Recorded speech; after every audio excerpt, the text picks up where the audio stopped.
Certains changements vous sembleront négatifs en apparence, mais vous vous rendrez vite compte que cet espace est créé dans votre vie pour que quelque chose de nouveau émerge.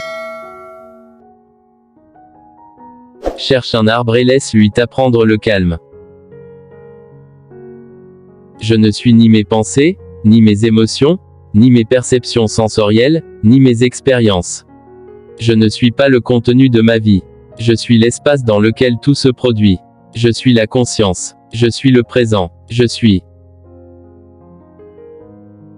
Une relation véritable en est une qui n'est pas dominée par l'ego. Il y a une attention vigilante, la présence et une ouverture envers l'autre personne, sans vouloir quoi que ce soit.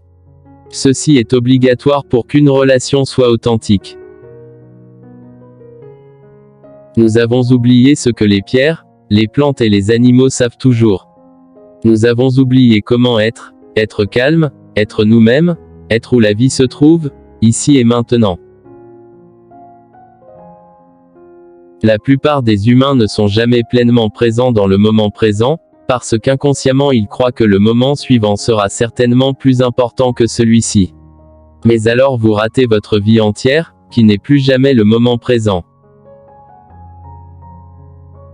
La colère cache toujours de la souffrance. La plus grande partie de la souffrance humaine est inutile. On se l'inflige à soi-même aussi longtemps que, à son insu, on laisse le mental prendre le contrôle de sa vie. Ne cherchez pas le bonheur. Si vous le cherchez, vous ne le trouverez pas, parce que la recherche est l'antithèse même du bonheur.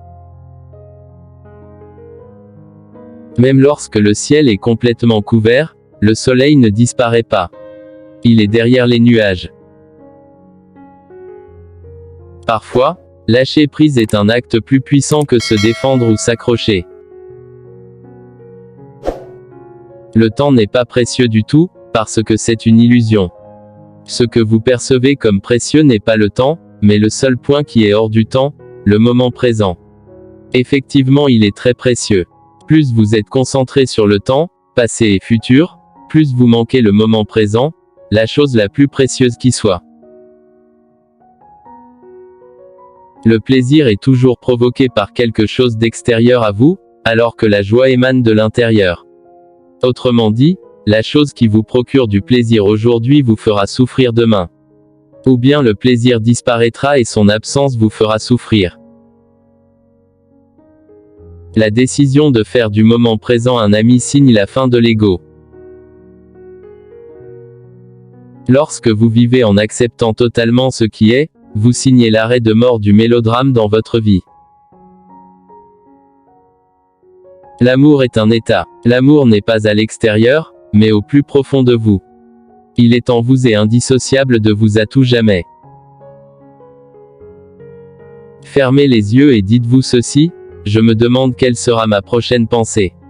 Puis soyez aussi attentif qu'un chat surveillant un trou de souris. Vous verrez que la prochaine pensée ne surviendra pas tant que vous serez attentif.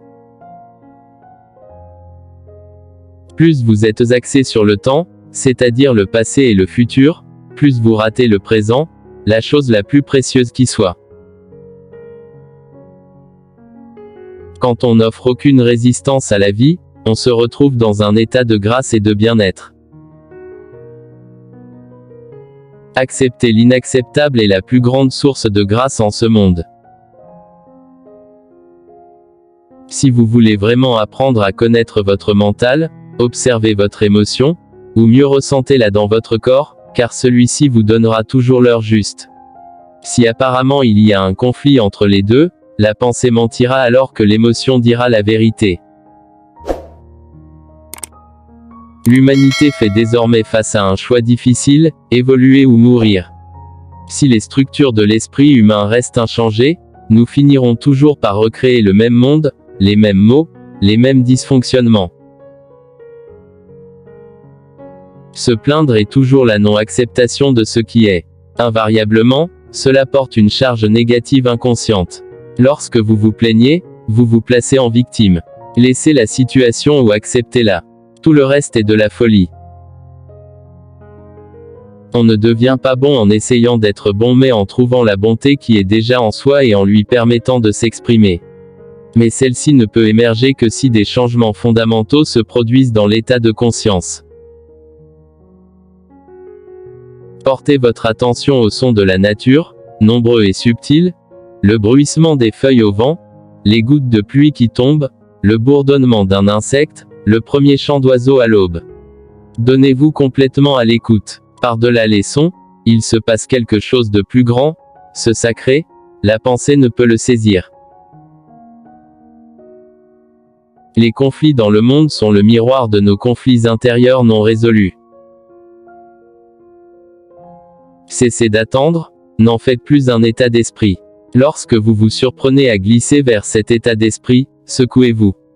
Revenez au moment présent. Contentez-vous d'être et dégustez ce fait d'être. Si vous êtes présent, vous n'avez jamais besoin d'attendre quoi que ce soit. Une croyance peut certes vous réconforter. Par contre, seule l'expérience peut vous libérer. N'offrir aucune résistance à la vie, c'est être dans un état de grâce, de tranquillité et de légèreté. Cet état ne dépend plus alors des choses extérieures, qu'elles soient bonnes ou mauvaises. Les gens ne réalisent pas que le moment présent est tout ce qui existe, il n'y a pas de passé ou de futur, sauf en tant que souvenir ou anticipation dans votre esprit. Quel que soit ce que le moment présent contient, acceptez-le comme si vous l'aviez choisi. Tout le malheur du monde vient d'un sentiment personnalisé du « moi » ou du « nous » qui cache votre nature essentielle. Bien sûr, pour fonctionner en ce monde, nous avons besoin du mental ainsi que du temps. Mais vient un moment où ils prennent le contrôle de notre vie, et c'est alors que s'installe le dysfonctionnement, la souffrance et le chagrin. La vie n'est pas aussi grave que ce que l'esprit laisse paraître. Chaque fois que vous remarquerez que la négativité se manifeste en vous, sous une forme ou une autre, ne la voyez pas comme un échec dans votre démarche mais plutôt comme un précieux signal qui vous dit « Réveille-toi, sors de ta tête. Sois présent ». Le mental cherche toujours à nier le moment présent et à s'en échapper. Autrement dit, plus on est identifié à son mental, plus on souffre. Merci pour l'écoute. Si t'as aimé la vidéo, n'oublie pas de liker et à partager pour le référencement.